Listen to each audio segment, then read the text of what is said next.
شهر رمضان الذي أنزل فيه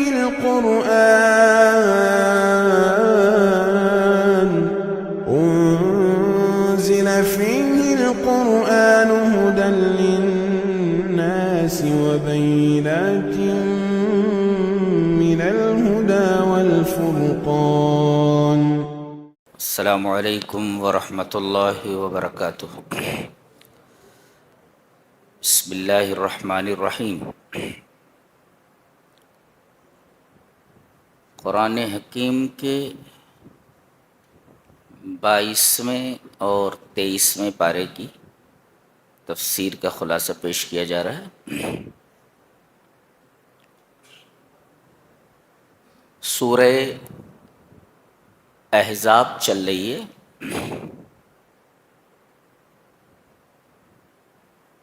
فرمایا گیا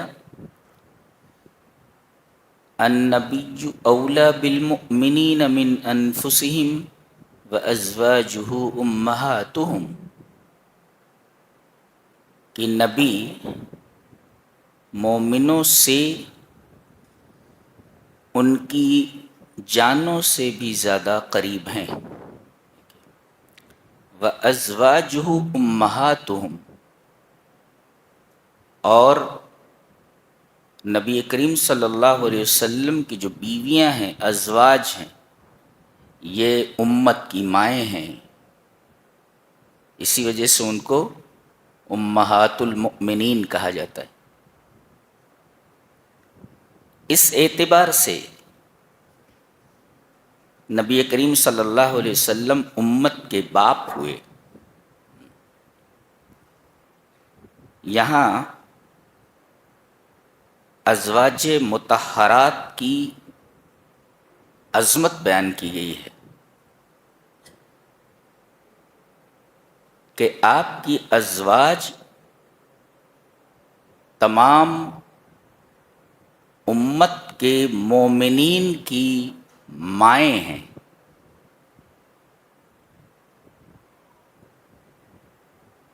تو آپ کی حیثیت باپ کی ہوئی. ابوت کی 2 قسمیں باپ ہونا. الابوت نوعان،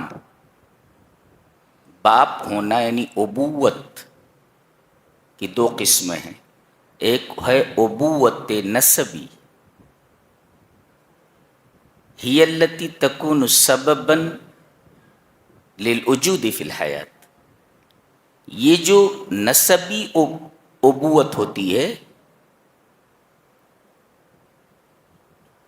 یہ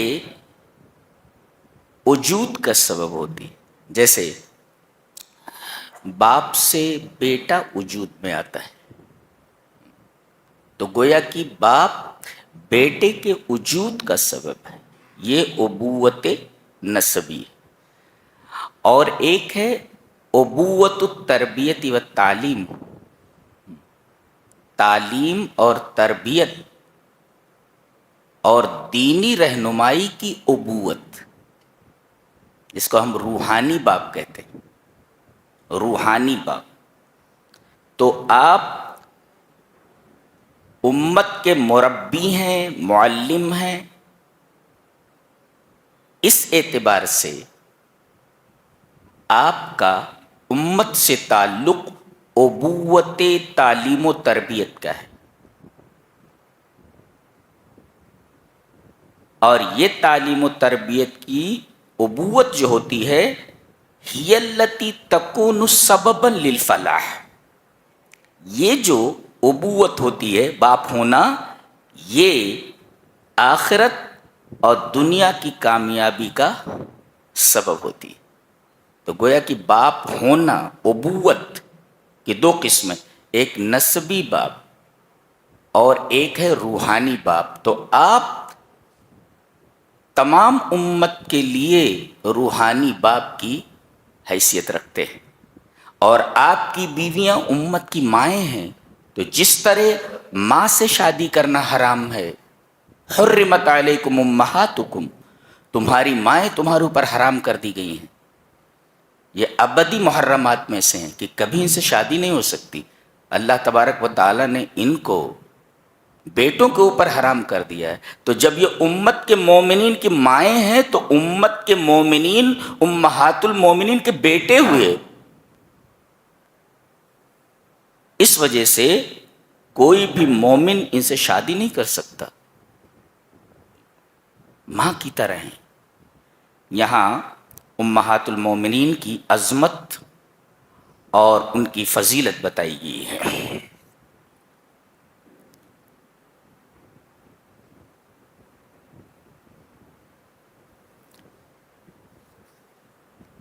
آگے بیان فرمایا گیا کہ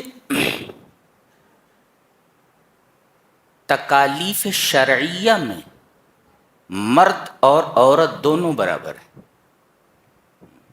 اسلام جس طرح مردوں کے لیے ہے عورتوں کے لیے، ایمان جس طرح مردوں کے لیے ہے اسی طرح عورتوں کے لیے. آیت کریمہ دیکھیے، ان المسلمین والمسلمات والمؤمنین والمؤمنات والقانتین والقانتات والصادقین والصادقات والصابرین والصابرات والخاشعین والخاشعات والمتصدقین والمتصدقات والصائمین والصائمات والحافظین فروجهم والحافظات والذاکرین اللہ کثیرا والذاکرات اعد اللہ لهم مغفرۃ واجرا عظیما. دو باتیں معلوم ہیں. ایک تو یہ کہ تکالیف شرعیہ میں یعنی شرعی ذمہ داری میں مرد عورت دونوں برابر ہیں، یکساں ہیں، اور دونوں کا انجام ایک ہے. جی اگر اس معیار پر مرد اور عورت پورے اترتے ہیں تو سب کے لیے ایک ہی انجام بتایا گیا. کیا؟ اعد اللہ لہم مغفرۃ واجرا عظیما، کہ اللہ نے ان کے لیے بخشش رکھ رکھی ہے کہ اللہ ان کو معاف کر دے گا، مغفرت کر دے گا، واجرا عظیما، اور سب سے بڑا اجر جنت ہے وہ عطا کرے گا. دیکھیے دو باتیں معلوم ہوئی. تکالیف شرعیہ میں مرد عورت دونوں برابر ہیں اور دونوں کا انجام ایک ہے اگر اس کرائیٹیریا کے اوپر پورے اترتے. اور آگے اس بات کو مزید واضح کر دیا گیا، وَمَا كَانَ لِمُؤْمِنٍ وَلَا مُؤْمِنَةٍ اِذَا قَضَى اللَّهُ وَرَسُولُهُ أَمْرًا أَن يَكُونَ لَهُمُ الْخِيَرَةُ مِنْ أَمْرِهِمْ وَمَنْ يَعْصِ اللَّهَ وَرَسُولَهُ فَقَدْ ضَلَّ ضَلَالًا مُبِينًا. یہاں بھی بتایا گیا کہ تکالیف شرعیہ میں مرد عورت دونوں برابر ہیں. اگر کرائیٹیرین پر پورے اترتے ہیں تو ان کے لیے مغفرت اور اجر عظیم تیار ہے، اور اگر یہ نافرمانی کرتے اس کرائیٹیرین پر پورے نہیں اترتے تو فقط ضل ضلالا مبینہ، یہ کھلی ہوئی گمراہی میں چلے گئے.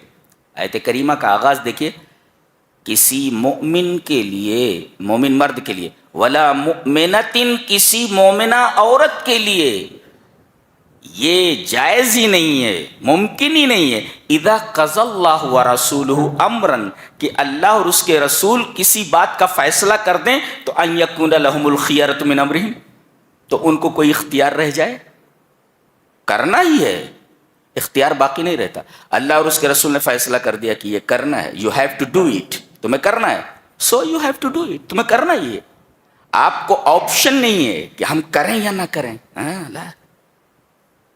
چاہے وہ مرد ہو یا عورت ہو، یہ بتایا گیا. وما کان لمؤمن ولا مؤمنۃ، کسی بھی مومن مرد کے لیے اور کسی بھی مومنہ عورت کے لیے یہ جائز ہی نہیں ہے کہ اللہ اور اس کے رسول کسی بات کا فیصلہ کر دے تو اس فیصلے میں ان کا کوئی اختیار رہ جائے. اگر کوئی اختیار، کوئی آپشن چنتے ہیں یہ، تو یہ اللہ اور اس کے رسول کی نافرمانی ہے، اور ایسا آدمی کھلا ہوا گمراہ ہے.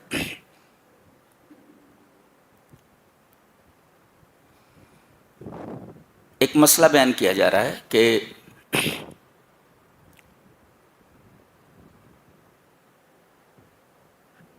شادی ہو گئی اور خلوت صحیحہ سے پہلے طلاق ہو گئی.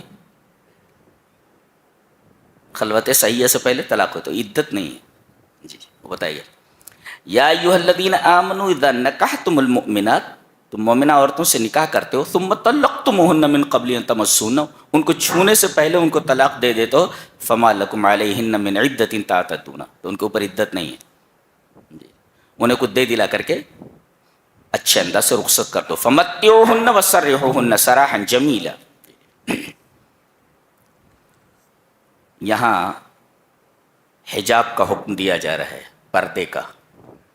پردے کے بارے میں ایک عجیب و غریب آیت کریمہ ہے، اب دیکھیں تو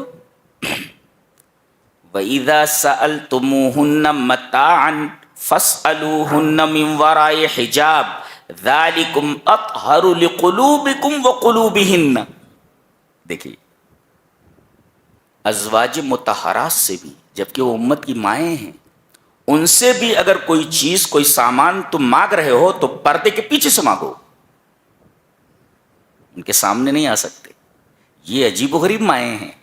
آدمی اپنی ماں کے سامنے آ سکتا ہے، لیکن یہ ایسی ماں ہے کہ ماں بھی ہے اور تم ان کے سامنے نہیں آ سکتے. کوئی چیز مانگنا ہو تو پردے کے پیچھے سے مانگو. وَإِذَا سَأَلْتُمُوهُنَّ مَتَاعًا فَاسْأَلُوهُنَّ مِنْ وَرَاءِ حِجَابٍ، تو پردے کے پیچھے سے مانگو. پردہ کس لیے ہے؟ پردہ صرف لباس کا نام نہیں ہے.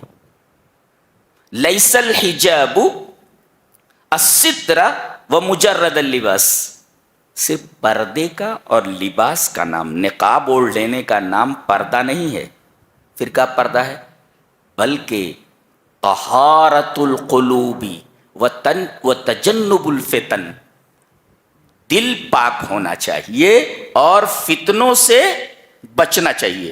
دیکھیے یعنی پردے کا جو سبب ہے، پردہ فرض کیے جانے کا جو ریزن ہے، وجہ یہ ہے کہ مرد اور عورت دونوں کے دل صاف ہوں. تو گویا کہ دل بھی صاف رکھنا ہے، دل بھی صاف رکھنا ہے. ورنہ نقاب پہن کر کے بھی، لباس اوڑھ کر کے بھی اگر دل صاف نہ ہو تو پردے کا کوئی مطلب ہی نہیں ہے. وہی کہا گیا ذالکم اطہر لقلوبکم وقلوبہن، یہ مردوں اور عورتوں دونوں کے دلوں کے پاک کرنے کا سبب ہے. تو پردہ حجاب صرف لباس کا نام نہیں ہے، بلکہ پردے کا جو سبب ہے وہ یہ ہے کہ دونوں کے قلوب صاف ہوں ایک، اور دوسرے فتنوں سے محفوظ رہیں. اگر عورت نقاب پہن کر کے بھی فتنہ برپا کر رہی ہے اور اس کے نقاب کی وجہ سے فتنہ برپا ہو رہا ہے، اس حجاب کا اور اس پردے کا کوئی مطلب نہیں. اس کے بعد نبی اکرم صلی اللہ علیہ وسلم کی عظمت بیان کی جا رہی ہے. پہلے آپ کی عظمت بیان کی گئی اور آپ کی ازواج کی عظمت بیان کی، یہاں آپ کی عظمت بیان کی جا رہی ہے بالخصوص. اور یہ عجیب و غریب آیت ہے. ان اللہ وملائکتہ یصلون علی النبی یا ایھا الذین آمنوا صلوا علیہ وسلموا تسلیما. بے شک اللہ اور اس کے فرشتے نبی پر صلاۃ بھیجتے ہیں، تو اے ایمان والو تم بھی نبی پر صلاۃ اور سلام بھیجو. صلو علیہ وسلموا تسلیما. اچھا، اللہ تبارک و تعالیٰ صلاۃ بھیجتا ہے. اللہ تبارک و تعالیٰ کے صلاۃ کا کیا مطلب؟ اللہ تعالیٰ نبی پر اپنے صلاۃ بھیجتا ہے. کیا مطلب ہے صلاۃ بھیجتا ہے؟ امام بخاری رحمہ اللہ کہتے ہیں قال ابو العالیہ یہ کہتے ہیں کہ صلاۃ اللہ ثناؤہ علیہ عند الملائکہ. کیا بات ہے! اللہ کی صلاۃ یہ ہے، اللہ صلاۃ بھیجتا ہے نبی پر، تو اللہ کی صلاۃ کا مطلب یہ ہے کہ وہ فرشتوں کے درمیان اپنے نبی کی تعریف کرتا ہے. اللہ اکبر! بتائیے، معصوم مخلوق کے درمیان، سب سے زیادہ طاقتور مخلوق کے درمیان، نور سے بنی ہوئی مخلوق ہے، نور سے بنی ہوئی مخلوق، بہت ہی پاورفل، اور اسی طریقے سے سب سے زیادہ طاقتور اور سب سے زیادہ پاک اور معصوم. معصوموں کے درمیان اللہ تبارک و تعالیٰ اپنے نبی کی تعریف کرتا ہے کہ میرا نبی ایسا ہے. اس سے نبی کریم صلی اللہ علیہ وسلم کے اعلیٰ مقام کا پتہ چلتا ہے. آج ہمارے نبی کو گالیاں دیتے، تمہاری گالی کی کیا اوقات ہے، تمہاری گالی کی کیا حیثیت ہے؟ جس ذات کی تعریف اس کا رب کرے فرشتوں کے درمیان، تمہاری کیا اوقات ہے بیٹا، تمہاری کیا اوقات ہے؟ اچھا، ملائکہ بھی آپ پر صلات بھیجتے ہیں، تو ملائکہ کی صلات کا کیا مطلب ہے؟ ابو العالیہ کہتے ہیں، اسے بخاری میں ہے کہ صلاۃ الملائکۃ الدعاء، ملائکہ نبی کے لیے دعا کرتے ہیں، یہ فرشتے نبی کے لیے دعا کریں، یہ عجیب بات۔ تو اے ایمان والو، تم بھی نبی پر صلات اور سلام بھیجو۔ ہم لوگ کیا کریں؟ ہم لوگ جب صلات بھیجتے ہیں تو اس کا کیا مطلب ہوتا ہے؟ کہتے ہیں طلب الرحمہ۔ جب ہم کہتے ہیں اللہم صلی علی محمد، درود میں کہتے ہیں نا اللہم صلی علی محمد وعلی آل محمد، تو ہم صلات بھیج رہے ہیں محمد صلی اللہ علیہ وسلم پہ۔ اس کا کیا مطلب ہوا؟ اے اللہ، ہم تجھ سے اپنے نبی کے لیے رحمت مانگتے ہیں، رحمت طلب کرتے ہیں۔ اسی وجہ سے درود کی بڑی فضیلت ہے، خاص طور سے جمعہ کے دن کثرت سے درود پڑھا جائے، کثرت سے صلات بھیجی جائے۔ ہم لوگ جب صلات بھیجتے ہیں مومنین، تو کیا مطلب ہوتا ہے؟ ہم نبی کے لیے اللہ سے رحمت کی درخواست کرتے ہیں کہ اے اللہ ہمارے نبی کے اوپر رحم فرما، اپنی رحمت کی بارشیں برسا، یہ مطلب۔ اور یہ ایک انتہائی عجیب و غریب آیت ہے، آپ پورے قرآن میں دیکھ لیں، یا ایھا الذین آمنوا آیت کے شروع میں آتا ہے پورے قرآن میں، یا ایھا الذین آمنوا، یا ایھا الذین آمنوا، یا ایھا الذین آمنوا، کہیں بھی بیچ میں نہیں ہے، ہمیشہ یا ایھا الذین آمنوا آیت کے شروع میں آتا ہے، لیکن یہ واحد آیت ہے جس کے بیچ میں یا ایھا الذین آمنوا آیا ہے۔ دیکھ رہے ہیں آپ، پڑھتے ہیں ان اللہ وملائکتہ یصلون علی النبی یا ایھا الذین آمنوا صلوا علیہ وسلموا تسلیما۔ یہاں یا ایھا الذین آمنوا آیت کے شروع میں نہیں ہے، پورے قرآن میں آیت کے شروع میں ہے، لیکن یہ واحد آیت ہے کہ اس کے اندر یا ایھا الذین آمنوا درمیانے آیت میں ہے، بیچ آیت میں ہے۔ یہ بات ذہن نشین کی جائے۔ اور اس سورہ کریمہ میں، سورہ احزاب میں 5 مرتبہ نبی کریم صلی اللہ علیہ وسلم کو اللہ نے پکارا ہے، نادا محمد صلی اللہ علیہ وسلم 5 مرات۔ اس سورہ کریمہ میں، سورہ احزاب میں، اللہ نے اپنے نبی کو 5 مرتبہ پکارا ہے، یا ایھا النبی، یا ایھا النبی، یا ایھا النبی، یا ایھا النبی، یا ایھا النبی، 5 مرتبہ پکارا ہے۔ اور ایک نکتہ اس سورہ کریمہ کے تعلق سے اور بھی ذہن میں رکھیں کہ جتنے بھی صحابہ کرام ہیں تقریباً 1,24,000 ہو سکتے ہیں، جتنے انبیاء ہیں اتنے تقریباً صحابہ ہیں جی۔ تو جتنے بھی صحابہ کرام ہیں، آپ صلی اللہ علیہ وسلم کے صحابہ، کسی بھی صحابی کا قرآن میں صراحت کے ساتھ نام نہیں آیا ہے سوائے ایک صحابی کے۔ اتنا مبارک صحابی ہے وہ، اس قدر جلیل القدر صحابی ہے۔ جانتے کون ہے؟ حضرت زید ابن حارثہ۔ ڈاکوؤں نے ان کو پکڑ لیا تھا، ان کے ماں باپ سے الگ کر دیا تھا، یہ بکتے بکاتے نبی کریم صلی اللہ علیہ وسلم کے پاس آ گئے جی۔ اور نبی ان سے اتنی محبت کرتے تھے کہ ماں باپ انہیں لینے کے لیے آئے، پتہ لگاتے یہ جانے کے لیے تیار نہیں ہوئے۔ ماں باپ سے زیادہ پیار کرتے تھے نبی سے، اسی وجہ سے نبی نے ان کی محبت دیکھ کر کے ان کو اپنا بیٹا بنا لیا، اور لوگ انہیں زید ابن محمد کہنے لگے۔ زید ابن محمد انہی کے بیٹے ہیں، حضرت اسامہ رضی اللہ تعالی، بہترین کمانڈر ان چیف، انہی کے بیٹے ہیں۔ کہاں کے رہنے والے ہیں، اور آ کر کے نبی کی غلامی پسند کر لی، اور نبی نے انہیں اتنا پیار دیا کہ انہیں اپنا بیٹا بنا لیا۔ تو جب لوگ انہیں زید ابن محمد کہنے لگے تو اللہ تبارک و تعالی نے آیت نازل فرمائی، ادعوہم لیابائہم، لڑکوں کو، بچوں کو ان کے باپ کے نام سے پکارو. وہ آپ کے بیٹے تھوڑی ہیں، حقیقی باپ ان کا حارثہ ہے، آپ نہیں ہیں، آپ نہیں. لہذا کوئی بیٹا اپنے آپ کو کسی آدمی کی طرف منسوب کر کے یہ نہیں کہہ سکتا یہ میرا باپ. حرام ہے ایسا کہنا، جائز نہیں ہے.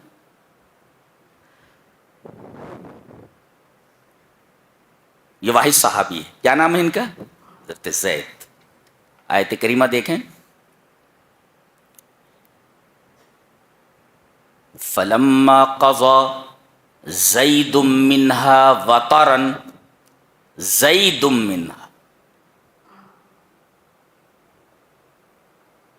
ایک بات سمجھ میں آئی کہ جب آیت یہ اتری کہ آپ اپنے آپ کو ان کا باپ نہ کہیں بلکہ ان کے باپ کی طرف ان کو منسوب کریں، زید بن حارثہ، زید بن محمد نہ کہیں، تو حضرت زید کو بہت تکلیف ہوئی. یہ جو نسبت خاصہ تھی نبی کریم صلی اللہ علیہ وسلم کے ساتھ، یہ نسبت ختم ہو گئی. زید ابن محمد تھا میں. اب آیت اتر گئی کہ ان کے اصلی باپ کی طرح جو حقیقی باپ ہیں ان کی طرف انہیں منسوب کرو، تو ان کو دلی دکھ ہوا. اللہ نے کہا تجھے دکھی ہونے کی ضرورت نہیں، پورے قرآن میں کسی بھی صحابی کا نام ذکر کر کے نہ ذکر کر کے تیرا نام ذکر کر دیتا ہوں کہ آدمی جب یہ نام پڑھے گا تو 30 نیکیاں کم سے کم ملیں گی. یہ دال دستیاں 30. یہ اتنا جلیل القدر صحابی ہے.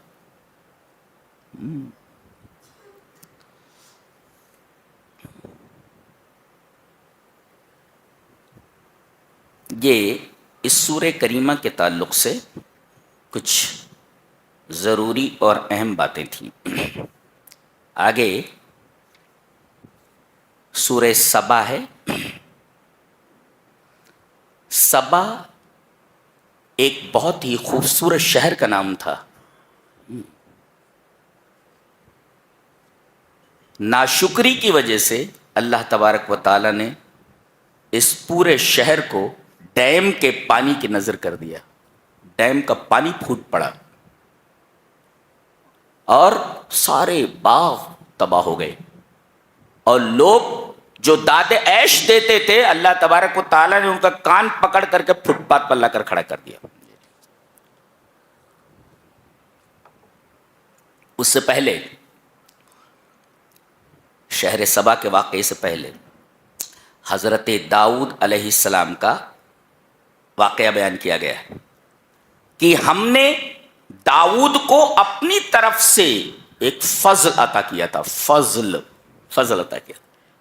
کیا فضل؟ یہ تھا کہ وَأَلَنَّا لَهُ الْحَدِيدِ، ہم نے ان کے ہاتھ میں لوہے کو نرم کر دیا تھا. الان یلین الانتن کا مطلب ہوتا ہے نرم کرنا، اور حدید مس آئن لوہا. ہم نے ان کے لیے لوہے کو نرم کر دیا تھا. جانتے ہیں حضرت حسن بصری کہتے ہیں کہ لوہے کو کوئی شکل دینے کے لیے، نیزے کی شکل دینا، تلوار کی شکل دینا، ڈھال کی شکل دینا، یا لوہے کو اور کوئی شکل دینا، یہ ہاتھ ہی سے کر لیتے تھے. آگ کے محتاج نہیں تھے کہ لوہے کو آگ میں داخل کر کے نرم کریں پھر لوہے کو کوئی شکل دیں. آگ کے محتاج نہیں تھے وہ کہ لوہے کو آگ میں داخل کر کے اسے گرم کریں پھر شکل دیں، بلکہ ان کے ہاتھ میں لوہا آتے ہی موم ہو جاتا تھا. وہ جو شکل دینا چاہتے خیوط کی طرح، یعنی دھاگے کی طرح اسے بٹ دیتے تھے. جیسے دھاگے کو آسانی سے بٹ دیا جاتا تھا ایسے ہی لوہے کو بٹ دیتے تھے. سائنس پڑھنے والے طلبہ جانتے ہیں کہ لوہا جو ہے نا تقریباً 2800 فارنہائٹ کے اوپر پگھلتا ہے. اس کا جو میلٹنگ پوائنٹ ہے نقطہ انصہاریہ یعنی میلٹنگ پوائنٹ کتنا ہے؟ 2800 فارنہائٹ. اللہ اکبر. ہاتھ میں کتنا پاور اللہ نے عطا فرمایا تھا. 2800 فارنہائٹ کے اوپر لوہا گرم ہوتا ہے، میلٹنگ پوائنٹ پر آتا ہے، اور ان کے ہاتھ میں آتے ہی لوہا نرم ہو جاتا تھا بغیر آگ میں داخل کیے ہوئے. ہاتھ میں کیا اللہ تبارک و تعالی نے فضل عطا فرمایا تھا, وہی کہا چونکہ ہماری طرف سے یہ فضل تھا, سوال ہی پیدا نہیں ہوتا کہ لوہے کو کوئی شکل دینے کے لیے انہیں آگ کی ضرورت ہو. وَلَقَدْ آتَيْنَا دَاوُودَ مِنَّا فَضْلًا يَا جِبَالُ أَوِّبِي مَعَهُ وَالطَّيْرَ وَأَلَنَّا لَهُ الْحَدِيدَ. ہم نے ان کے لیے لوہے کو موم کر دیا تھا, اور اس سے کیا کیا بناتے تھے, زرہیں بناتے تھے. زرہ ہوتی ہے نا, وہ جالی دار لباس ہوتا تھا جو کپڑے کے نیچے پہنا جاتا تھا کہ تلوار وغیرہ کا وار ہو تو آدمی کا جسم کٹنے سے بچ جائے. اور یہی نہیں بلکہ وَأَصَلْنَا لَهُ عَيْنَ الْقِطْرِ, ہم نے ان کے لیے تانبے کا چشمہ ابال دیا تھا. ایسا چشمہ تھا, چشمے سے پانی نکلتا ہے لیکن چشمہ ہم نے جو ہے جاری کر دیا تھا, اس چشمے سے تانبا نکلتا تھا. تانبے کو جو شکل دینا چاہتے دے دیتے تھے. اور فرمایا گیا اعملوا آل داؤد شکرا, تم لوگ عمل کرو اے داؤد کی آل بطور خاص اللہ تبارک و تعالیٰ کا شکر. پتہ یہ چلا کہ جتنی بڑی نعمت اللہ عطا کرے اتنا زیادہ شکر بندے کو کرنا چاہیے. شکر کرے گا نعمت بڑھے گی, ناشکری کرے گا اس نعمت کو غلط جگہ استعمال کرے گا, نعمت چھین لی جائے گی. نبی کریم صلی اللہ علیہ وسلم کے بارے میں حضرت عائشہ رضی اللہ تعالیٰ عنہ فرماتی ہیں کہ آپ تہجد کے لیے کھڑے ہوتے تو اتنی لمبی نماز ادا کرتے تھے حتی تنفطر قدماہ, آپ کے پیر سوج جاتے تھے, قدم مبارک پھٹنے کو ہو جاتے تھے, سوج کر کے ایسا لگتا تھا جیسے پھٹ جائیں گے. حضرت عائشہ نے ایک دفعہ فرمایا کہ اللہ کے رسول لما تصنعوا ھذا, آپ یہ ایسا کیوں کر رہے ہیں؟ وقد غفر اللہ لک ما تقدم من ذنبک وما تأخر, اللہ تبارک و تعالیٰ نے آپ کے اگلے پچھلے گناہ معاف کر دیے ہیں, آپ تو معصوم ہیں, تو آپ کو اتنا زبردست عمل اور اتنی زبردست عبادت کرنے کی کیا ضرورت ہے؟ آپ نے فرمایا افلا اکون عبدا شکورا, کیا میں اللہ کا شکر گزار بندہ نہ بنوں؟ دیکھیے اتنی بڑی نعمت عطا کی گئی, تو جتنی بڑی نعمت عطا کی جائے آدمی کے اوپر واجب ہے کہ وہ اتنا ہی زیادہ اللہ تبارک تعالیٰ کا شکر گزار بندہ بنے. کوئی بھی نعمت ملے, علماء نے لکھا ہے کہ کوئی بھی نعمت ملے فوراً سجدہ شکر میں چلا جائے. سجدہ شکر کس طرح کرے, اس کے لیے وضو بھی ضروری نہیں ہے. سجدہ شکر کے لیے وضو بھی ضروری نہیں ہے. آدمی سجدے میں چلا جائے اور سبحان ربی الاعلیٰ بھی پڑھے, اور سبحان ربی الاعلیٰ کے ساتھ جو بھی اردو میں یا جو بھی زبان جانتا ہے اس زبان میں اللہ تبارک تعالیٰ کا شکر ادا کرے کہ میرے رب تو نے یہ نعمت مجھے عطا فرمائی ہے, بیٹا دیا ہے, بیٹی دی ہے, مجھے جو نعمت عطا فرمائی ہے میں اس نعمت پر تیرا شکر ادا کرتا ہوں. تو سجدے میں گر کر کے سبحان ربی الاعلیٰ کے ساتھ ساتھ اللہ تبارک تعالیٰ کے لیے شکریہ کے کلمات ادا کرے. اور سجدہ شکر ایک ہی ہوتا ہے جی, سجدہ شکر ایک ہی بار ہوتا ہے, اس کے لیے وضو بھی ضروری نہیں جی. یہ ہے شکر کا مطلب. اس کے بعد ان کے بیٹے حضرت سلیمان علیہ السلام کا ذکر کیا جا رہا ہے کہ اللہ تبارک و تعالیٰ نے ان کو ایسی بادشاہت عطا فرمائی تھی کہ ایسی بادشاہت دنیا میں کسی کو نہیں ملی. انہوں نے دعا بھی فرمائی تھی رب ہب لی ملکا لا ينبغی لأحد من بعدی, میرے بعد اے اللہ ایسی حکومت کسی کو مت دینا. ایسی حکومت چاہیے. کیا حکومت عطا کی گئی تھی؟ ایک حکمراں کی حکومت صرف انسانوں کے اوپر ہوتی ہے. آپ کی حکومت جنوں کے اوپر بھی تھی, اور جنوں سے جو کام چاہتے کرا لیتے تھے. وہ بیت المقدس بن رہا تھا اور کھڑے ہو کر آپ نگرانی کر رہے تھے, اور جن بڑے بڑے پتھر لا لا کر کے وہاں جمع کر رہے تھے اور انہیں ان کی مناسب جگہوں پر رکھ رہے تھے. اسی درمیان موت آ گئی ان کی. دیکھو فلما قضینا علیہ الموت ما دلہم علی موتہ الا دابۃ الارض تاکل من ساعتہ. کہتے ہیں کہ بیت المقدس کی تعمیر ہو ہی رہی ہے, جن لوگ کام میں لگے ہوئے ہیں, اسی دوران موت کا فرشتہ آ گیا. یہ اپنے عصا کے اوپر, لاٹھی کے اوپر ٹیک لگائے ہوئے تھے, ٹیک لگائے لگائے فرشتے نے جان کھینچ لی, یہ اسی پر ٹکے رہے. جن یہ سمجھتے رہے کہ یہ زندہ ہے, نگرانی کر رہے ہیں, کام کرتے رہے. ادھر کام پورا ہوا اور ادھر اللہ تبارک و تعالی نے اس عصا کے اوپر, اس چھڑی کے اوپر کیڑے کو مسلط کر دیا تھا. ایک کیڑا اس کو کھا رہا تھا. ادھر کام مکمل ہوا, اس نے وہ عصا اتنا کمزور کر دیا کھا کر کے کہ وہ آپ کا وزن برداشت نہ کر سکا اور یہ زمین پر گر گئے. فلما خر, جب حضرت سلیمان زمین پر گرے تو تبینت الجن ان لو كانوا يعلمون الغیب ما لبثوا في العذاب المہین. تو جن کہنے لگے کاش ہمیں غیب کا علم ہوتا تو ہم اس ذلیل عذاب میں نہ ٹھہرتے, بھاگ جاتے چھوڑ کر کے. پتہ یہ چلا کہ جنوں کو غیب کا علم نہیں ہوتا.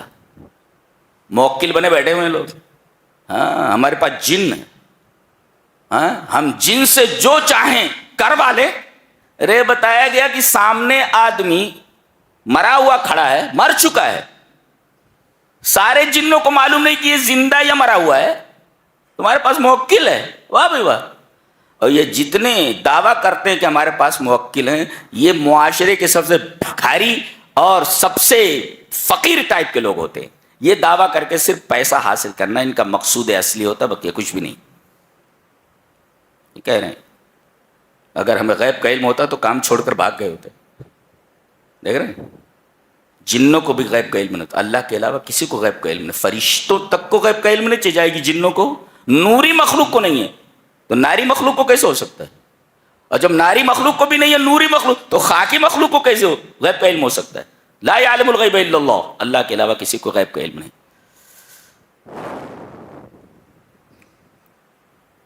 شہر سبا کا واقعہ, ان سے بھی یہی کہا گیا تھا لقد کان لسبع فی مسکنہم آیہ. یہ شہر اتنا خوبصورت تھا کہ بالکل نشانی تھا, نشانی.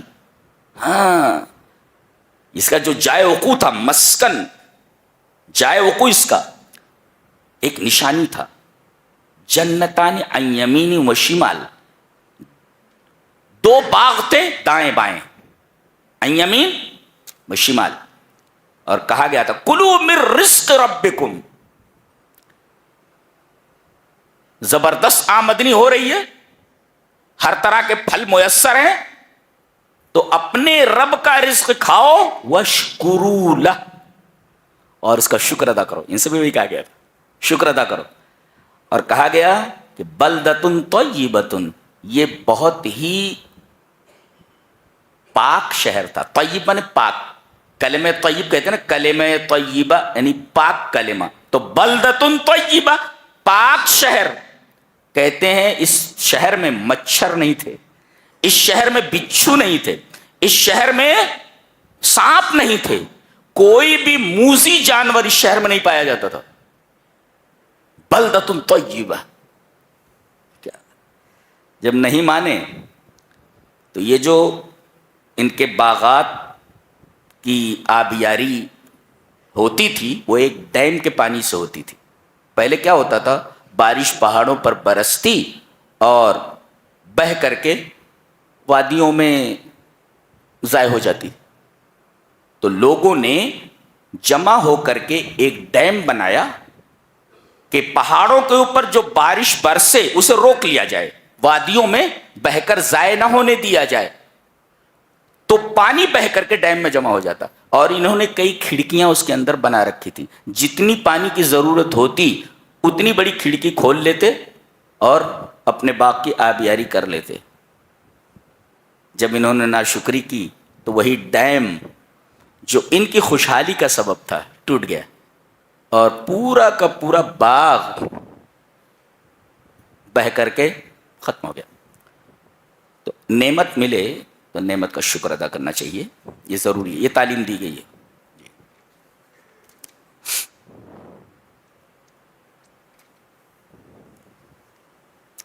اس کے بعد سورہ فاطر ہے. ایک بڑی پیاری بات کہی جا رہی ہے کہ من کان یرید العزت فللہ العزت جمیعا. جس آدمی کو عزت چاہیے وہ اللہ سے عزت طلب کرے، اس لیے کہ اللہ ہی کے پاس عزت ہے. مفسر کہتا ہے من طلب العزت فلیطلبہ من رب العزہ، من طلب العزہ فلیطلبہ من رب العزہ. جسے عزت چاہیے وہ رب العزت سے عزت چاہے، جس کے پاس عزت کے خزانے ہیں، عزت دینے والا ہوئی. اور اگر اللہ کے علاوہ آدمی کسی سے عزت حاصل کرنے کی کوشش کرتا ہے تو اللہ اسے ذلیل کر دیتا ہے. وَتُعِزُّ مَن تَشَاءُ وَتُذِلُّ مَن تَشَاءُ. اللہ جسے چاہے عزت عطا فرمائے، جسے چاہے ذلت عطا کرے. تو جس کے پاس عزت کے خزانے ہیں عزت اسی سے مانگو. تو اللہ کو چھوڑ کر جس سے آپ عزت طلب کریں گے آپ کو عزت نہیں ملے گی بلکہ ذلت آپ کا مقدر ہوگی. تو یہ چیز من طلب العزہ فلیطلبہ من رب العزہ. ایک اس کے بعد فرمایا گیا الیہ یصعد الکلم الطیب والعمل الصالح یرفعہ. ایک ہوتا ہے قول، ایک ہوتا ہے عمل. آدمی صرف بات کرے عمل نہ کرے تو اللہ کے نزدیک ایسے آدمی کا عمل قابل قبول نہیں ہوتا. اسی وجہ سے امام بخاری باب باندھتے ہیں. یہ باب ہے باب القول والعمل. یہ باب ہے باب قبل القول والعمل. یہ باب ہے اس بات کو بتانے کے لیے کہ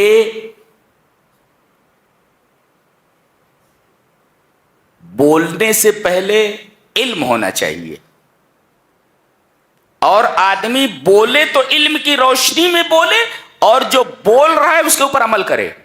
تو یہاں دیکھو الکلم الطیب قول ہے، اس کا پاک قول ہے، لیکن والعمل الصالح یرفعہ صرف قول ہے. اگر قول کے ساتھ عمل نہ ہو تو یہ عمل اس کا اوپر نہیں چڑھتا، اس کا یہ قول اوپر نہیں چڑھتا. جی کسی نے کہا ہے کہ قول بلا عمل کسرید بلا دسم. بغیر عمل کے قول ایسا ہے جیسے بغیر گھی کے سرید. وقول بلا عمل کقوس بلا وتر. اور بلا عمل کے قول ایسے ہے جیسے بغیر تانت کے کمان. بھئی کمان پر تانت نہ ہو تو کمان کیسے بنے گی؟ ایسے ہی ہو. جی تو آدمی جب بولے تو اس پر عمل بھی کرے. قول اور عمل دونوں ضروری ہیں.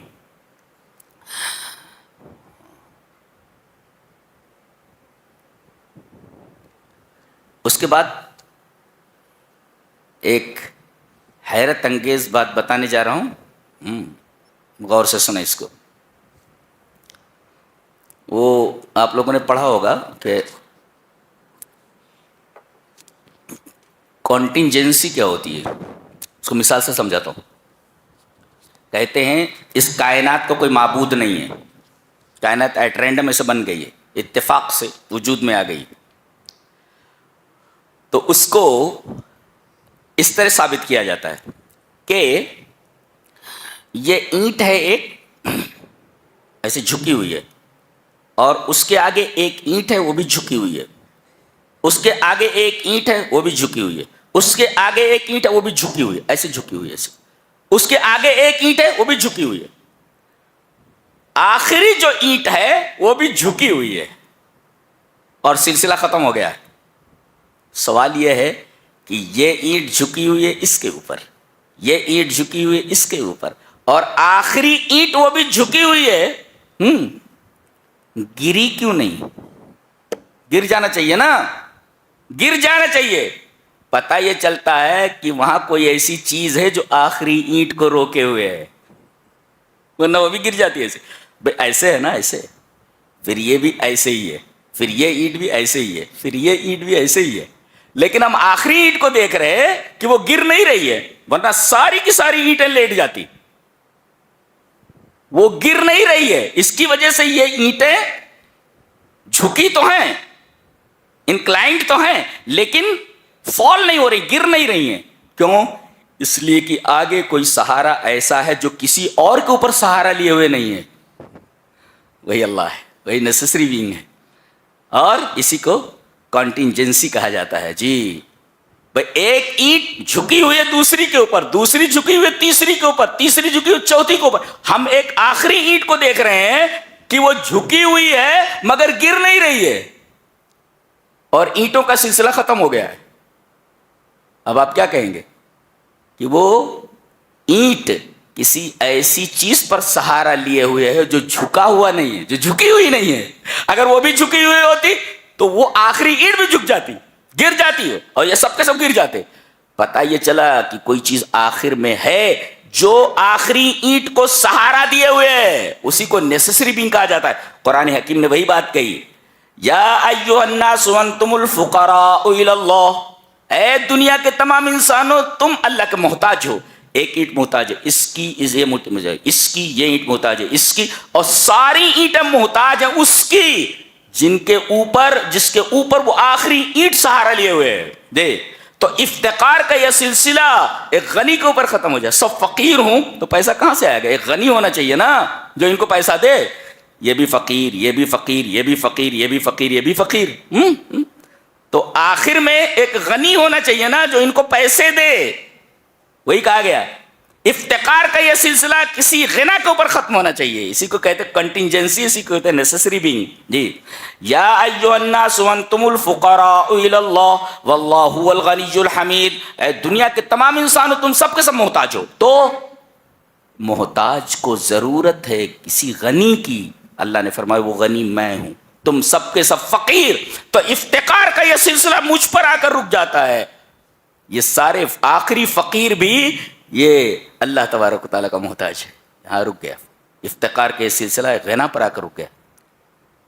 تو سارے کے سارے محتاج. سوال پیدا ہوا کہ یہ جو آخر میں سب کو روکے ہوئے ہے, وہ آخری اینٹ کو گرنے نہیں دے رہا ہے, یہ کون ہے؟ یہ عجیب بات یہ ہے کہ کنٹینجنسی کو اس آیت میں سمجھا کر کے بتایا گیا کہ وہ جیسے وہ آخری اینٹ کس کا سہارا لیے ہوئے ہے. بتایا گیا ان اللہ یمسک السماوات والارض ان تزولا, اللہ تبارک و تعالیٰ آسمانوں اور زمینوں کو سنبھالے ہوئے کہ وہ گر نہ جائیں. ان تزولا, گویا کہ وہ نیسیسری بینگ وہی ہے جو زمین اور آسمان کو سنبھالے ہوئے, ورنہ یہ آخری اینٹ بھی وہاں گر جاتی ہے اور اس کی گرنے کی وجہ ساری اینٹیں گر جاتی. آخری اینٹ کا انکلائنڈ ہونا اور وہاں پر جھکے ہوئے ہونا اس بات کی دلیل ہے کہ کوئی ایسی چیز ہے جس کے اوپر آخری اینٹ سہارا لیے ہوئے ہے اور وہ کسی اور کا سہارا لیے ہوئے نہیں ہے. وہ کون ہے؟ وہ بتایا گیا ان اللہ یمسک السماوات والارض ان تزولا, بے شک اللہ زمین اور آسمانوں کو سنبھالے ہوئے کہ ان تزولا, کہ وہ گر نہ جائیں. گرنے سے سنبھالے ہوئے کون ہے؟ اللہ تبارک تعالیٰ. اسی کو آپ نیسیسری بینگ کہہ سکتے ہیں. اب یہ آیت ہم لوگوں کے لیے کون سی آیت ہے؟ کہتے ہیں کہ اللہ تبارک و تعالیٰ نے اپنے بندوں کی 3 قسمیں فرمائی ہیں. جی ظالم لنفسہ, مقتصد, سابق بالخیرات. بندوں کی 3 قسمیں. اچھا دیکھ لیں آیت پڑھ لیتے ہیں. ثم اورثنا الكتاب الذين اصطفينا من عبادنا فمنهم ظالم لنفسه. بندوں کی ایک قسم ہے, ایک بندہ ہوتا ہے ظالم لنفسہ, اچھا, اور دوسرا ومنهم مقتصد, دوسری قسم بندے کے مقتصد, ومنهم سابق بالخیرات, اور ان میں ایک سابق بالخیرات ہے. یاد کرو, ظالم لنفسہ ایک, مقتصد 2, سابق بالخیرات 3. یہ بندوں کی 3 قسمیں ہیں. اچھا یہ ظالم لنفسہ کون ہے؟ ظالم لنفسہ کہتے ہیں کہ خلطوا عملا صالحا وآخر سیئا, کہ اس نے نیکیاں بھی کی اور گناہ بھی کیے. نیکی کی, نیکیاں اس نے کی, لیکن نیکیوں میں اس نے برائیاں ملا لی. خلطوا عملا صالحا وآخر سیئا, نیکیاں کی مگر نیکیوں میں اس نے برائیاں بھی ملا لی. وغلبت سیئاتہ علی حسناتی، اور اس کی برائیاں اس کی نیکیوں پر غالب آ گئیں، یعنی برائیاں زیادہ ہو گئیں، نیکیاں کم ہو گئیں. اس کو کہتے ہیں ظالم لنفسہ. نیکیاں بھی کی اور برائیاں بھی کی، لیکن برائیاں زیادہ ہو گئیں، نیکیاں کم ہو گئیں. یہ ظالم لنفسہ، جیسے ہم لوگ ہیں، ہماری برائیاں زیادہ ہو گئی ہیں اور نیکیاں کم ہو گئی. ہم اس مقام پر آ کر کھڑے ہو گئے. جی، یہ ظالم لنفسہ ہے. انجام اس کا یہ ہے کہ چاہے تو اللہ تبارک و تعالی اس پر رحم کر کے بخش دے. ظالم لنفسہ کو انجام کیا ہے؟ چاہے تو اللہ تبارک و تعالی اس پر رحم کر کے بخش دے، اور اگر گناہ ایسے ہیں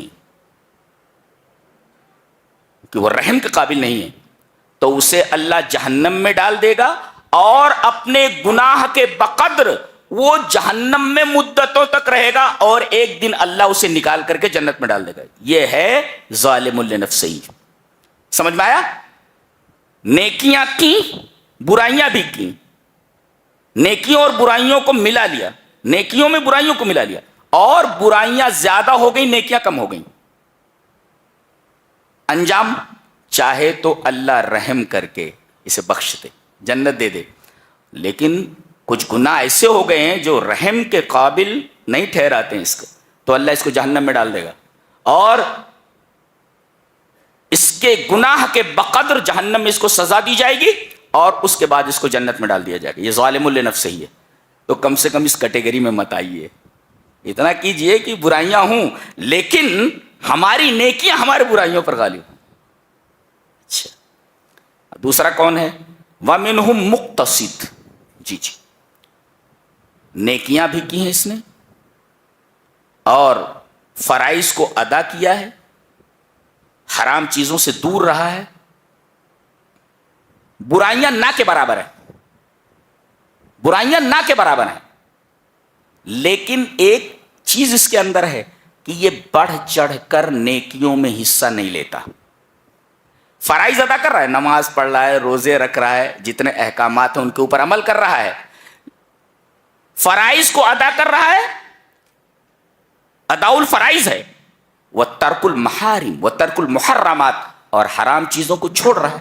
فرائض کو ادا کر رہا ہے اور حرام چیزوں کو چھوڑ رہا ہے.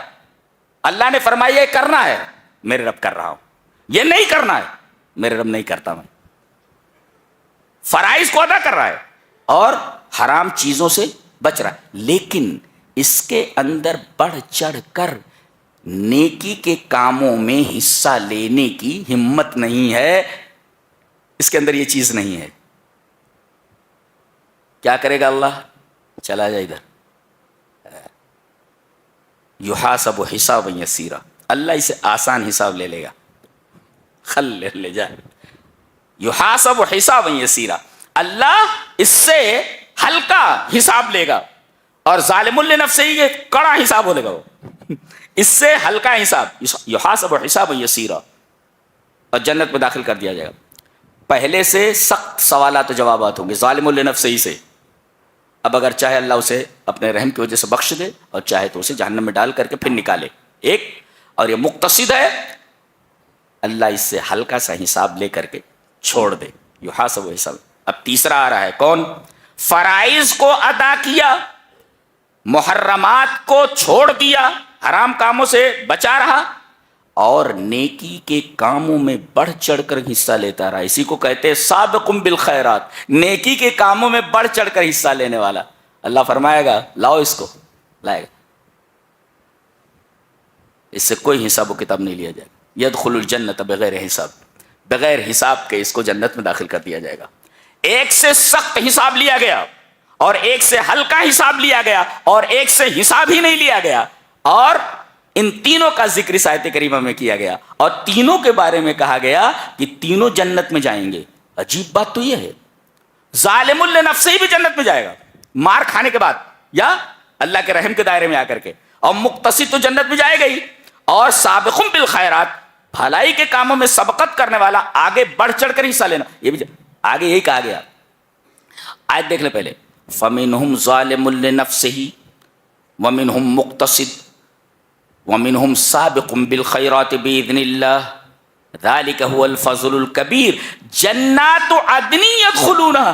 دلیل کیا ہے؟ یہ تینوں جنت میں جائیں گے. یہ دلیل ہے. جنات عدن يدخلونها, ہمیشگی کی جنت میں یہ تینوں کی دونوں جائیں گے. ایک شاید اللہ کے رحمت کے دائرے میں آ جائے یا سزا بھگت کر کے جائے, جنت میں جائے گا, اور دوسرا ہے ہلکا حساب لے لیا جائے گا اور جنت میں ڈال دیا جائے گا, اور تیسرا ہے حساب ہی نہیں لیا جائے گا, لیکن تینوں جنت کے اندر جائیں گے. اللہ اللہ اس قدر رحیم, اس قدر رحیم. تو تینوں کا مطلب سمجھ میں آیا کہ تینوں کون کون ہیں, اور تینوں کا انجام سمجھ میں آیا. جی جی.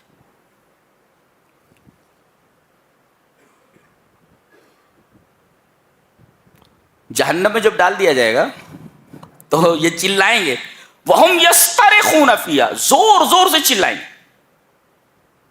اور کیا بولیں گے؟ ربنا اخرجنا, نکال دے یہاں سے, نعمل صالحا, نیک عمل کر کے آئیں گے, غیر الذی کننا نعمل, اس عمل کے علاوہ جو ہم کر کے آئے ہیں. برے عمل کر کے آئے ہیں, جہنم میں آ گئے, اب بھیج دے نیک عمل کر کے آئیں گے. اللہ فرمائے گا اولم نعمرکم ما یتذکر فیہ من تذکر وجاءکم النذیر. اتنی عمر نہیں دی تھی کہ سدھر جاتے؟ بہت لمبی مدت دی گئی تھی تم کو, 60 سال 70 سال 80 سال 100 سال, یہ مدت تم کو دی گئی تھی, سدھرے نہیں. وجاءکم النذیر, اور تمہارے پاس نذیر بھی آ گیا تھا. نذیر مانے ڈرانے والا. دو مطلب بتائیں. نذیر کا ایک مطلب بتانے والا, ڈرانے والا, کہ اگر تم سدھرے نہیں تو جہنم میں چلے جاؤ. اور نذیر کا ایک مطلب بتایا گیا سفید بال. ہاں, زندگی بھر خوب دوڑے. بات بات بوڑھوں کو دیکھا جاتا ہے چل رہے دھیرے دھیرے. میں بولتا ہوں بہت دوڑا ہوگا بڈھا, یہ بہت دوڑا ہوگا اپنی زندگی میں. اب لاٹھی پکڑ کے چل رہا ہے, خوب کھینچا ہوگا اس نے ادھر. اب دیکھو دبلا پتلا گھوم رہا ہے ڈنڈا لے کر کے. بڑے میاں بہت دوڑے ہوں گے, اور بال سفید ہو گئے. یہ بال سفید ہونا یہ وارننگ ہے کہ کوا تو چلا گیا, ہنس آ گیا ہے. کوا چلا گیا, یعنی سفید یہ کالے بال, اور اب ہنس آ گیا, سفید بال آ گئے. یہ وارننگ ہے بیٹا, اب تیاری کر لے, اس لیے کہ آخری جو مرحلہ ہے وہ موت کا مرحلہ ہے. اب بچے گا نہیں, تو سدھر جا. وہی کہا گیا وجاءکم النذیر, تمہارے پاس ڈرانے والا آ گیا. یہ سفید بال جو ہے نا یہ ڈراتا ہے. کالے بال چلے گئے بیٹا, یہ سفید بال آ گئے, سدھر جا. اب بھی وقت ہے, سدھر جا.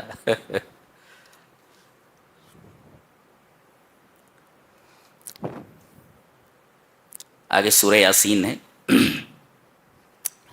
اس میں بیان فرمایا گیا اِنَّا نَحْنُ نُحْيِي الْمَوْتَى وَنَكْتُبُ مَا قَدَّمُوا وَآثَارَهُمْ وَكُلَّ شَيْءٍ أَحْصَيْنَاهُ فِي إِمَامٍ مُبِينٍ. ہم مردوں کو زندہ کرتے ہیں. یہاں سے یہ سورہ کریمہ اسٹارٹ ہو رہی ہے. اس میں اللہ نے بتایا کہ ہم مردوں کو زندہ کرتے ہیں. اچھا, اور لکھ رہے ہیں جو آدمی نے آگے بھیج دیا اور جو پیچھے چھوڑ دیا ہے.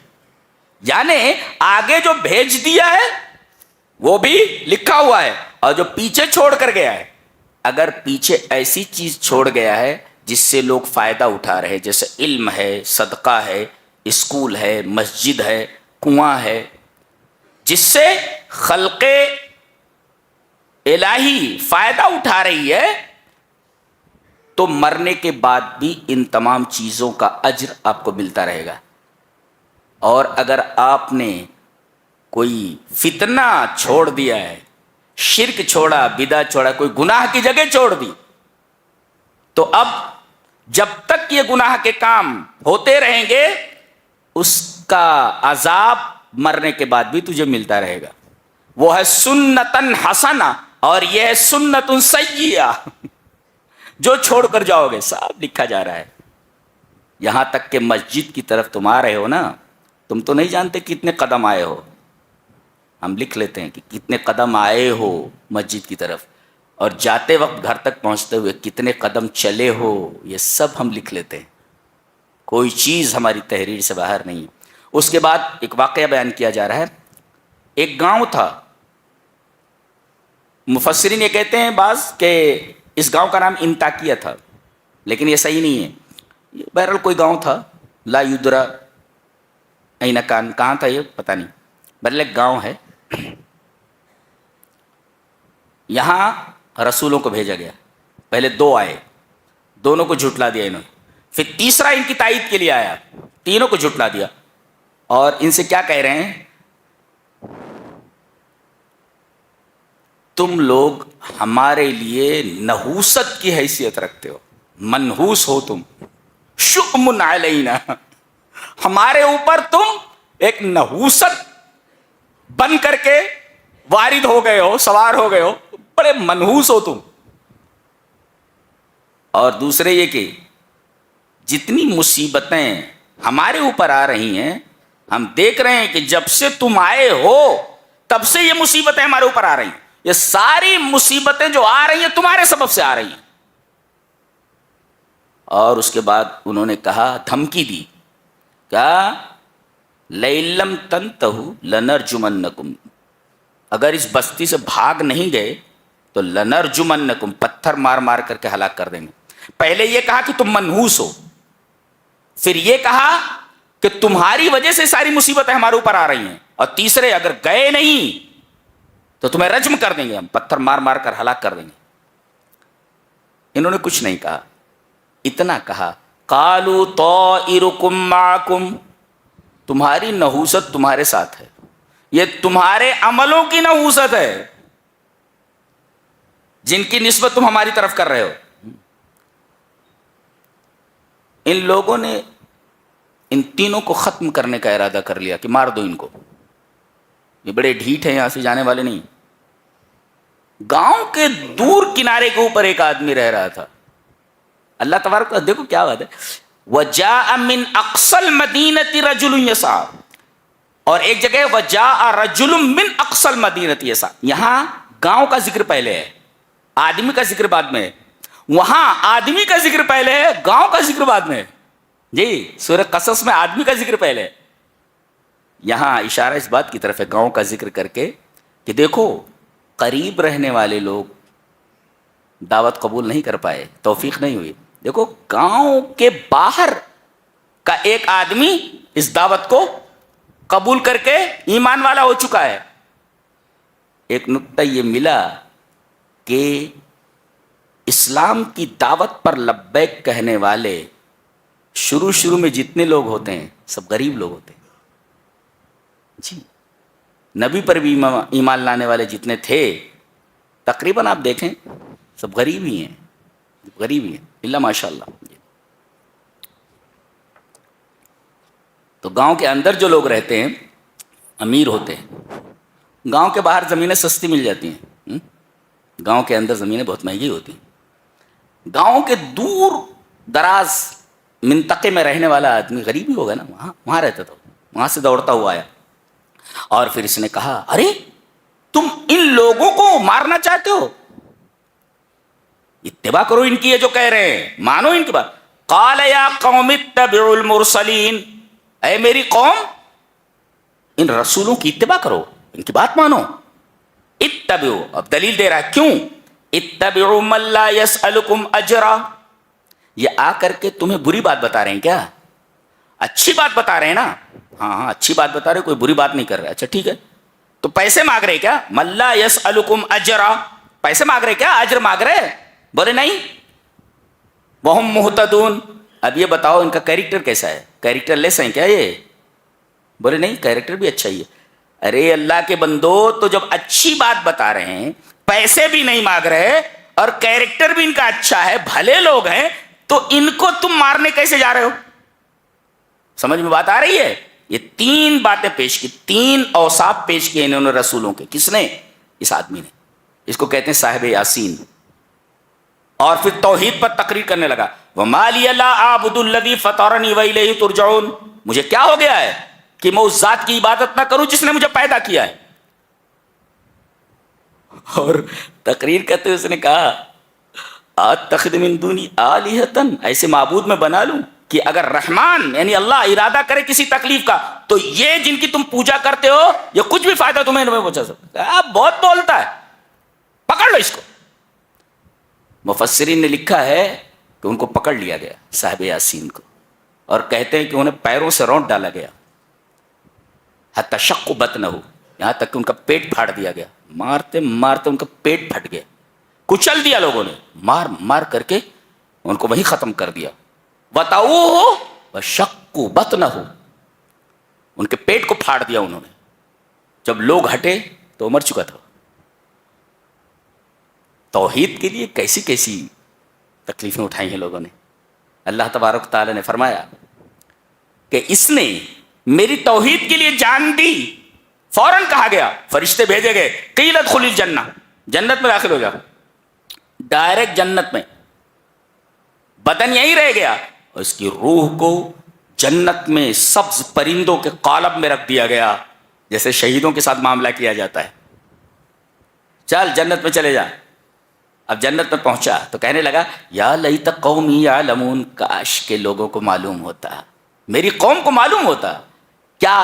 بما غفر لی ربی, کہ میرے رب نے مجھے معاف کر دیا. وجعلنی من المکرمین.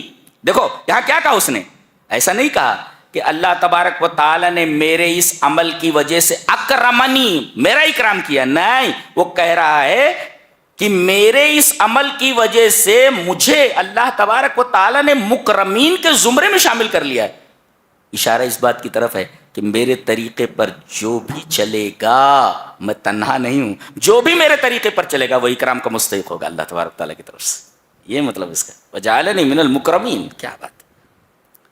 اب سوال پیدا ہوا کہ یہ آدمی مر گیا ہے اور مرنے کے بعد اسے زندہ کیا جا رہا ہے, اور یہ ایسی بات کہہ رہا ہے.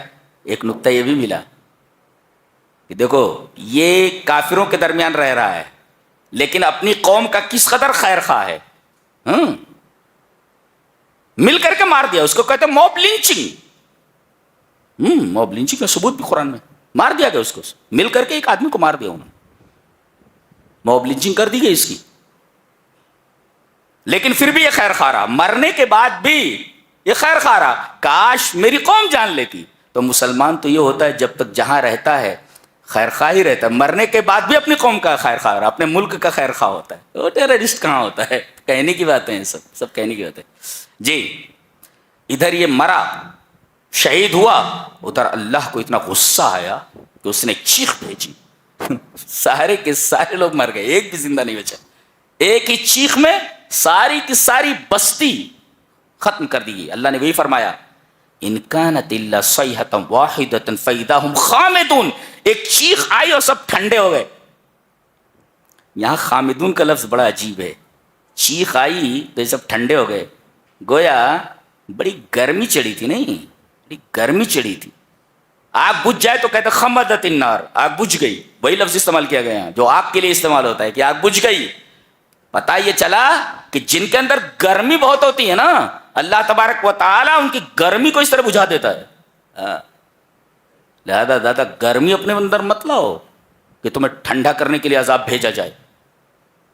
ایک حد تک ڈھیل دیا جاتا ہے, اس کے بعد چھوڑا نہیں جاتا ہے. یہ اللہ کا ضابطہ ہے, قانون ہے یہاں. سوال یہ پیدا ہوا کہ یہ آدمی مر گیا پھر زندہ کیا گیا, تو مرنے کے بعد زندگی ہے. جی آگے دلائل دیے جا رہے ہیں. سب سے پہلے دلیل مشاہداتی. کسی ایسی زمین سے گزرے ہو گرمی کے موسم میں کہ وہاں کوئی ہرا پودا دکھائی نہیں دے رہا تھا؟ بولے ہاں گزرے ہیں. بچے کھیلتے رہتے ہیں, خالی دھول ہی دھول ہے, کہیں ایک ہرا پودا نہیں دکھا. کہا کہ اب برسات کے موسم میں اسی گراؤنڈ میں جا کر کے دیکھو, چاروں طرف ہریالی ہریالی, چھوٹے چھوٹے پودے نکل آئے. ارے جب زمین مری ہوئی تھی یہ پودے کہاں سے نکلے زندہ ہو کر کے؟ یہ ایک مشاہداتی دلیل ہے کہ پانی برسا, اور پانی برسنے سے وہ پودے جو سوکھ گئے تھے، جن کی جڑیں سوکھ گئی تھی، مر گئی تھیں پانی پڑنے کی وجہ سے، جڑیں ہری ہو گئی اور جیسے پودے نکل آئے، ایسے ہی آدمی جب مر جائے گا، سور پھونکا جائے گا تو سور ویسے ہی ہوگا جیسے پودوں کے لیے پانی، اس طرح زندہ ہو جائیں گے سب، اپنی اپنی قبروں سے کھڑے ہو جائیں. یہ مشاہداتی دلیل دی گئی. اس کے بعد کائنات میں قانون چل رہا ہے، قانون تزاوج، جوڑے کا قانون. جی ہر چیز اپنا جوڑا رکھتی ہے.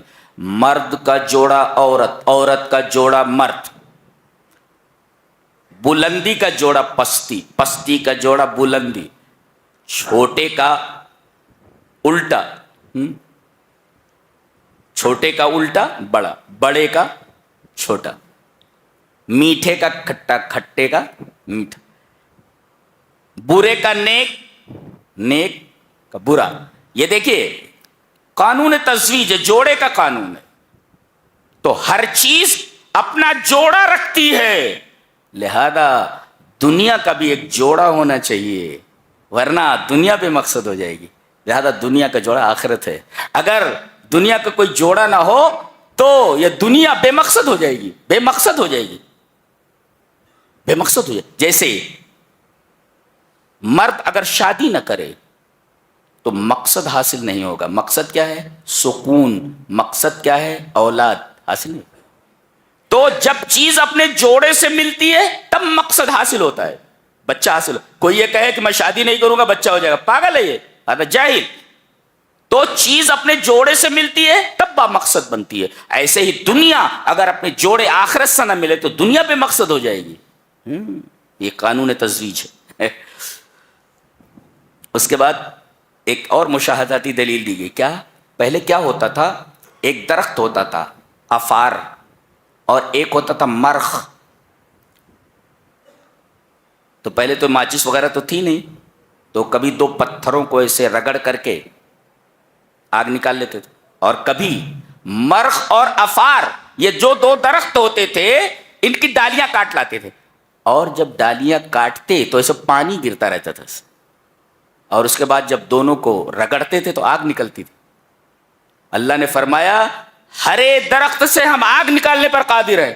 تو کیا انسان سڑ گل کر کے مٹی ہو جائے، راکھ ہو جائے، تو کیا ہم راکھ سے زندگی کی نمود نہیں کر سکتے؟ ہم پانی سے آگ پیدا کر سکتے ہیں، زد سے زد کو نکال سکتے ہیں، تو مردے سے زندگی کیوں نہیں نکال سکتے؟ ہر چیز جوڑا رکھتی ہے اپنا. ہم مردے سے زندگی کو نکال دیتے ہیں، راکھ سے زندگی دے سکتے ہیں ہم. جیسے یہاں فرمایا گیا کہ ہرے درخت سے آگ نکلتی ہے. وہی مرخ اور افار دو درخت ہوتے تھے. تو اس طریقے سے ہم راکھ سے بھی زندگی کی نمود کر سکتے ہیں. اچھا ایک اور چیز بہت پیاری ہے، دیکھیے یہاں پر کہ اگر ہم چاہتے تو ان کی آنکھیں ختم کر دیتے، ان کی آنکھیں مٹا دیتے. یہاں تشبیہ المعقول بالمحسوس ہے، یعنی معقول کو محسوس بنا کر کے پیش کیا گیا ہے.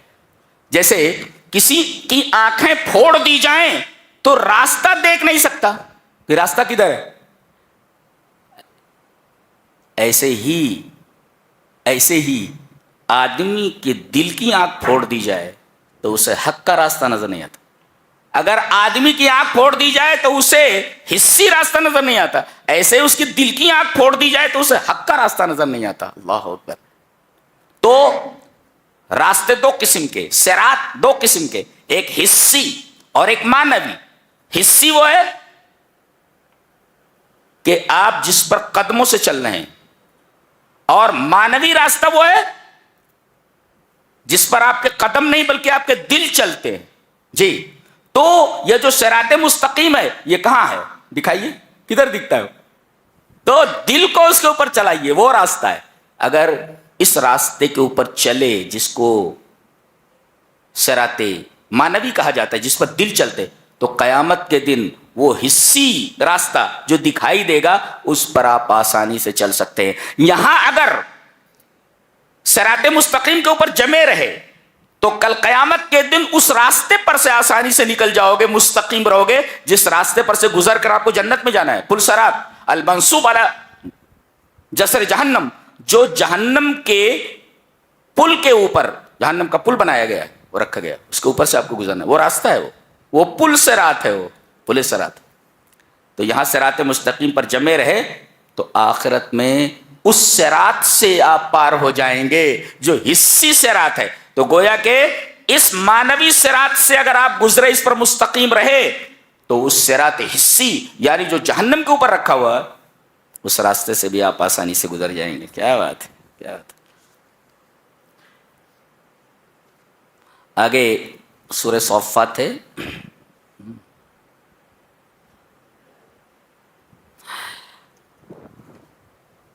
بڑی عجیب عجیب باتیں سب کہی جا رہی ہیں. اس میں حضرت ابراہیم علیہ السلام کا واقعہ بہت نمایاں انداز میں بیان کیا گیا ہے کہ انہوں نے خواب دیکھا کہ میں اپنے بچے کو ذبح کر رہا ہوں، اسماعیل کو. بڑی تمناؤں کے بعد پیدا ہوئے تھے. جی جی، اللہ نے خواب دکھایا اور انہوں نے خواب اپنے بچے سے بیان کیا، اسماعیل سے، کہ میں نے خواب دیکھا ہے کہ میں تجھے ذبح کر رہا ہوں. اور نبی کا خواب سچا ہوتا ہے. گویا کہ اللہ کی طرف سے مطالبہ تھا کہ جو بچہ ہے بڑھاپے کی لاٹھی جسے تم سمجھ رہے ہو، ہمیں اس کی قربانی چاہیے، ہمیں اس کی قربانی چاہیے. اللہ کا خلیل زندگی بھر قربانیاں دیتا رہا ہے. دیکھو اللہ نے ارشاد فرمایا کہ ہم نے ان سے مطالبہ کیا کہ ہمیں تمہارے بچے کی قربانی چاہیے. قال یا بنی انی ارى فی المنام انی اذبحک فانظر ماذا ترى، میں نے خواب میں دیکھا ہے میں تجھے ذبح کر رہا ہوں، تیری رائے کیا ہے؟ بیٹا بھی ویسے ہی تھا. قال یا ابت افعل ما تؤمر، جیسا آپ کو اللہ کی طرف سے حکم ملا ہے کر ڈالیے. یعنی گویا کہ نبی کا خواب سچا ہوتا ہے. اللہ نے حکم دیا خواب میں تو اسے کرنا ہی ہے، وہ بیداری میں حکم کے مرادف ہے. کہا کہ چلو. جنگل میں لے گئے اور وہ پیشانی جس کو چومتے تھے اس پیشانی کو پکڑ کر کے زمین پر گرا دیا اور بچے کے گلے پہ چھری رکھ دی. اللہ اکبر. رب نے بچے کی قربانی مانگی ہے، قربانی دیتا ہوں بچے کی. یہ ابراہیم خلیل اللہ ہے. اللہ تبارک تعالیٰ نے ایسے نہیں حضرت ابراہیم کے بارے میں کہا واتخذ اللہ ابراہیم خلیلا، اللہ تبارک و تعالیٰ نے ابراہیم کو اپنا خلیل بنا لیا. یہی وہ بچہ ہے. وادی غیر ذی زرع میں جہاں ہر حاجی پہنچتا ہے. میں تو جب کعبہ کے سامنے گیا پہلی بار خالی دیکھتا رہا اور سوائے آنسو کے کچھ دکھ ہی نہیں رہا تھا. مجھے پتا نہیں اس کالے گھر میں کیا ہے، بس آدمی کو صرف اور صرف آنسو ہی آنسو دکھتے خالی. نہ جانے اس گھر میں کیا ہے. ہر مومن کا ایک قلبی ایک گہرا تعلق ہے اس گھر سے. پتا نہیں اس کالے گھر میں کیا ہے، کیونکہ اس کالے گھر کو بنانے والا اللہ تبارک و تعالیٰ کا خلیل ہے اور ان کا یہ بچہ اینٹیں اٹھا اٹھا کے پتھر اٹھا اٹھا کر کے دے رہا تھا. یہ وہی بچہ اللہ کا حکم ہوا. یہ گود میں جو بچہ ہے حکم دیا جاتا ہے کہ اس بچے کو اپنی بیوی کے ساتھ مکہ لے جا کر کے چھوڑ دے. ٹھیک ہے میرے رب. نہ وہاں کوئی درخت ہے، نہ وہاں کوئی آبادی ہے، دور دور تک کسی انسان کا پتہ نہیں، بے آب و گیا میدان ہے. حضرت ہاجرہ کی گود میں حضرت اسماعیل یہی بچہ ہے. چلنے لگے. وہ کہہ رہی کہاں جا رہے ہو؟ اس وادی میں چھوڑ کر کے کچھ بول ہی نہیں رہے ہو. تھوڑی دور چلی ان کے پیچھے. کہنے لگی اللہ کا حکم ہے یہ؟ بولے ہاں اللہ کا حکم. بیوی بھی کیسی ہے دیکھے. کہنے لگی کہ اللہ کا حکم ہے تو اللہ ہمیں کبھی ضائع نہیں کرے گا، کبھی ضائع نہیں کرے گا. جہاں پانی موجود نہیں تھا، جہاں درخت موجود نہیں تھا، آج دنیا کے سارے پھل اور دنیا کی ساری نعمتیں اول درجے کی سب سے پہلے وہیں پہنچتی ہیں. جہاں پانی نہیں تھا، پانی ایسا ہے دنیا میں ویسا پانی موجود نہیں ہے جو کھانا بھی ہے اور پانی بھی ہے، دونوں ہے. حضرت ابو ذر غفاری کہتے ہیں میں 7 دن تک اسی پانی کے اوپر رہا ہوں. میں نے وہ پانی نہیں، کھانا بھی ہے، وہ ایسا پانی ہو. اور میں تو کہتا ہوں ہر سال 25-30 لاکھ حاجی جاتے ہیں تالاب ہو تو تالاب سوکھ جائے گا، ندی سوکھ جائے گی، لیکن وہ چھوٹا سا کنواں ہے اس کا پانی نہیں ختم ہو رہا ہے. یہ معجزہ نہیں ہے، معجزہ نہیں ہے، معجزہ ہے. یہ اللہ تبارک و تعالی نے ان کے لیے یہ چشمہ جاری فرمایا تھا. بہنے لگا تو پریشان ہو گئی وہ، زم زم رک جا بولے تو پانی بہ رہا تھا، رک جا رک بولے تو اسٹاپ. زم زم ہیبریو ہے، عبرانی زبان. تو باندھ دیا، بھائی کنواں بن گیا. اللہ اکبر، سبحان اللہ. ڈارون نے کہا کہ انسان جو ہے وہ بندر کی اولاد ہے. دیکھو یہاں پہ ام خلقنا الملائکۃ اناثا وهم شاہدون. بالکل ڈارونی کی طرح کفار مکہ تھے، وہ کہتے تھے کہ فرشتے اللہ کی بیٹیاں ہیں. اچھا، بنات اللہ ہیں. کون؟ فرشتے. اب اللہ یہ پوچھ رہا ہے، ہم جب فرشتوں کو لڑکی بنا رہے تھے، بیٹی بنا رہے تھے، تو اس وقت تم حاضر تھے؟ مشاہدہ ہے تمہارا؟ نہیں. پھر اٹکل بات ہوئی نا. اب ڈارون سے یہ پوچھا جائے کہ انسان جب بندر کی شکل میں آ رہا تھا تو تو وہاں موجود تھا؟ کہ دیکھو یہ انسان، یہ بندر تھا، اب یہ بندر دیکھو یہ انسان بن گیا ہے. تو کیا تو نے بندر کو انسان بنتے ہوئے دیکھا ہے؟ اس کا مشاہدہ کیا ہے؟ وہی سوال جو کافروں سے کیا گیا ہے کہ اللہ فرشتوں کو لڑکیاں بنا رہا تھا تو تم وہاں حاضر تھے. ایسے ہی ڈارون سے پوچھا جائے کہ اللہ جب بندر کو، یا جب بندر انسان بن رہا تھا تو کیا تم حاضر تھے؟ وہی پوچھا گیا. ام خلقنا الملائکۃ اناثا وهم شاہدون. اور سائنس جو ہوتی ہے وہ لیب میں جو چیز پروو ہوتی ہے اسی کو مانتی ہے، مشاہدے کو مانتی ہے، دیکھنے کو مانتی ہے کہ ہم نے دیکھ لیا ہے.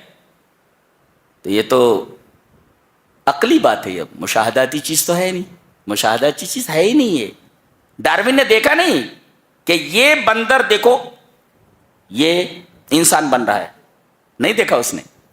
تو سائنس کہاں ہے؟ سائنس تو مشاہدے کو مانتی ہے نا. جیسے ان سے کہا گیا کہ اللہ کی بیٹیاں کہتے ہو فرشتوں کو، تو جب اللہ فرشتوں کو بیٹیاں بنا رہا تھا، لڑکی بنا رہا تو کم حاضر تھے تم؟ ظاہر ہے کہ حاضر نہیں تھے. جواب ہی نہیں ہے، سوال ہی خالی ہے، جواب نہیں دیا جا رہا ہے. جی باقی یہ کہا جا رہا ہے اٹکل پچھو، الا انہم من افکہم لیقولون. جھوٹی بات بول رہے ہیں.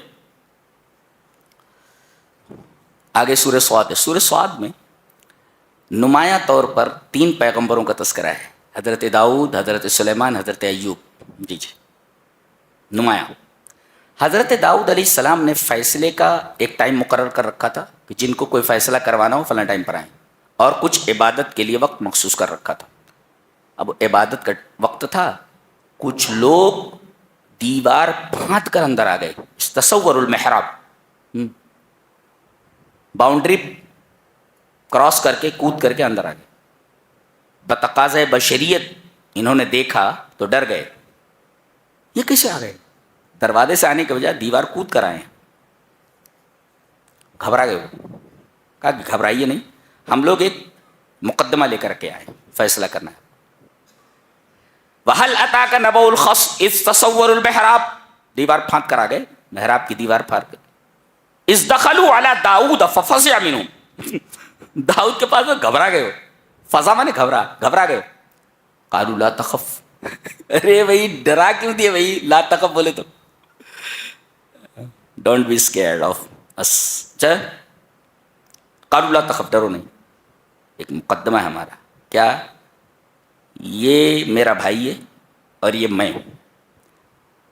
ان ھذا اخی، یہ میرا بھائی ہے. لہو 99 نعجہ، اس کے پاس 99 دمبیاں ہیں. 99 دمبیاں ہیں.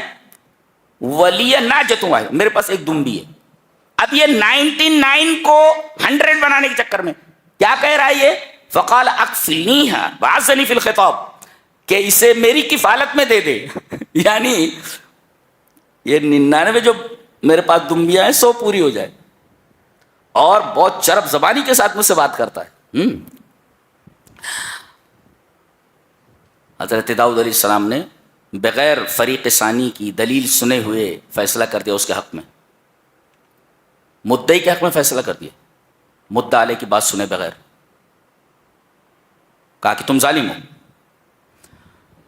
اور اس کے بعد احساس ہوا تو جلدی جلدی ڈھونڈنے لگے. وہ کہاں گئے؟ وہ جا چکے تھے. وہ فوراً انہیں احساس ہوا غلطی ہو گئی, فوراً سجدے میں گر پڑے. خر راکعا واناب.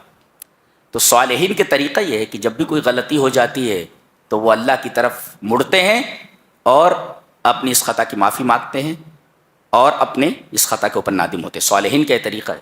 دیکھو ایک غلطی ہوئی اور معافی مانگا انہوں نے. اور ہمیں یہ پیغام ملا کہ جب بھی دو فریق آمنے سامنے آئیں تو دونوں فریق کی باتیں سن کر کے فیصلہ سنا جائے. ایک فریق کی بات سن کر قطعاً فیصلہ نہ سنا جائے. یہ غلط ہے, یہ ظلم ہے.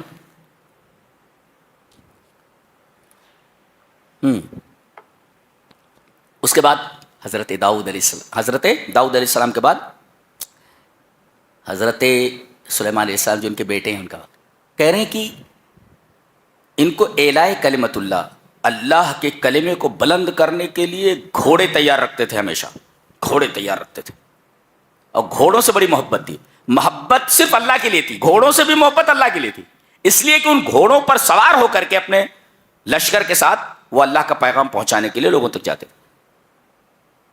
مفسرین نے لکھا کہ عصر کا ٹائم تھا اور گھوڑوں کو لایا گیا. مسحم بالسوق والآناق, سوق کہتے ہیں پنڈلی کو اور آناق کہتے ہیں گردن کو.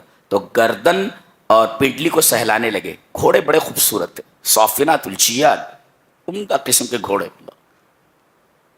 اور ان کے گردنوں پر جو ہے ہاتھ پھیرنے لگے اور ان کی پنڈلی کے اوپر ہاتھ پھیرنے لگے.